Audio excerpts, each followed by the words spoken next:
Just saw Dracula from 1931 and The Mummy's Hand from 1940. Well, both of them I can consider I like both of them are the classic are part of the classic Universal monsters, and I have to say I have a pretty pleasant time on watching them.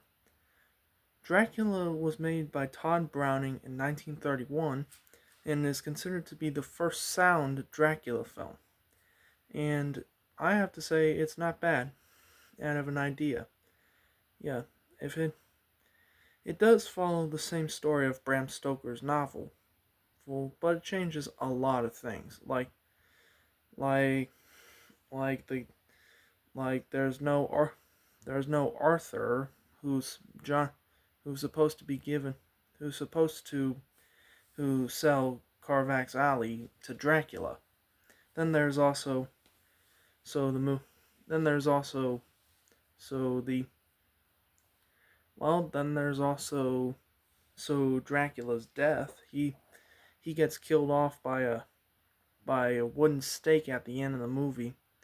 Then there but in the book he's killed by knives, one by his throat and one in the chest. What do you know? Now now the characters are pretty straightforward. There's Jonathan Harker, played by David Manran, and he seems pretty good. Although he's kind of generic, Eric in the film, kind of doesn't really serve the purpose. There's there's Mina, who I didn't remember, but she's all right. She has her own agenda to it. Then there's Dr. Seward, who is the who is the who's like the dad of Mina. Eh, also kind of didn't really care. Renfield was one of the biggest surprises to me. He kind of feels the Arthur their role the most, and yeah, whatever.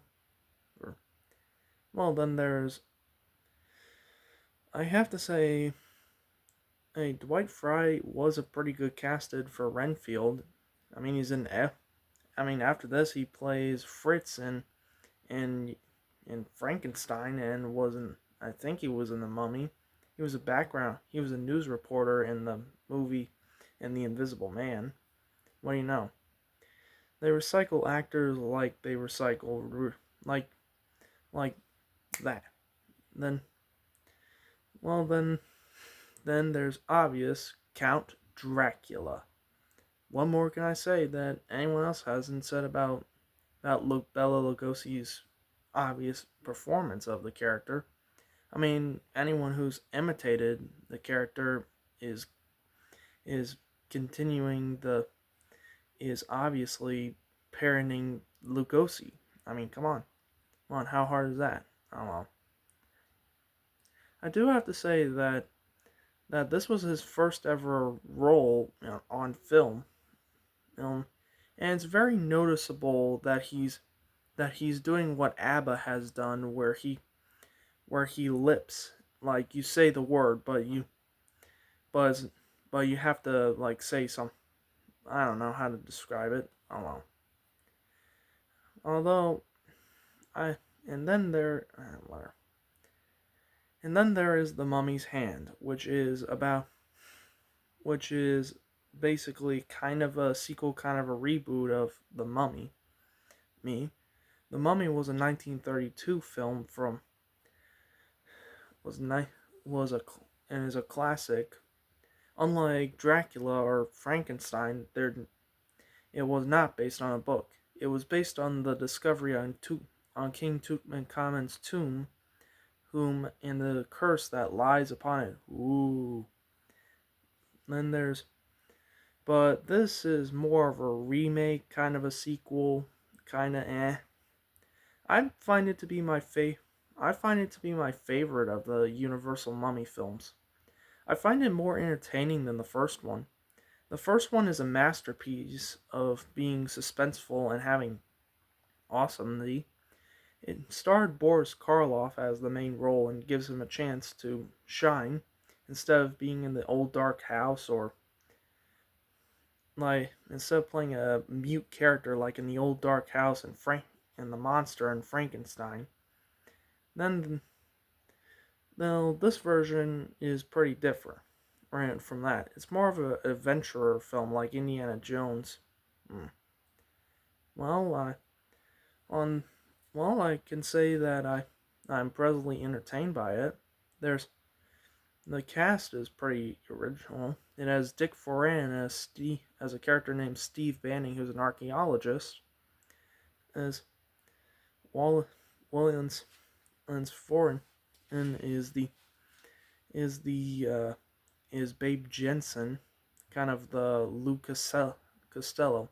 I have People say that they're the poor man's version of Abbott and Costello. I never found them funny, so oh well. There's the main love interest, kind of the daughter of Salvani, played by Peggy Morin. And I have to say, she's not really that impressive, to be honest, but who cares? There's, I don't think she really cared about that. Who knows? Then there's my favorite character of all time in the movie The Mummy, obviously. Lee. Well, what can I say about this mummy? He's very different. He's more of a kind of a henchman if you think about it. Even though the movie is like, even though the movie is 85 years old, it still holds up to this day. I have to say, the main villain I have to say is kind of George Zuko's character, the priest or whatever his name was. Well, as I may have seen it, but I don't remember his name. Oh well. Then there's but this time the mummy's not called Imhotep. He's called Karis, or that's spelled Khair, I think. No, wait, that's Kha care care Charis.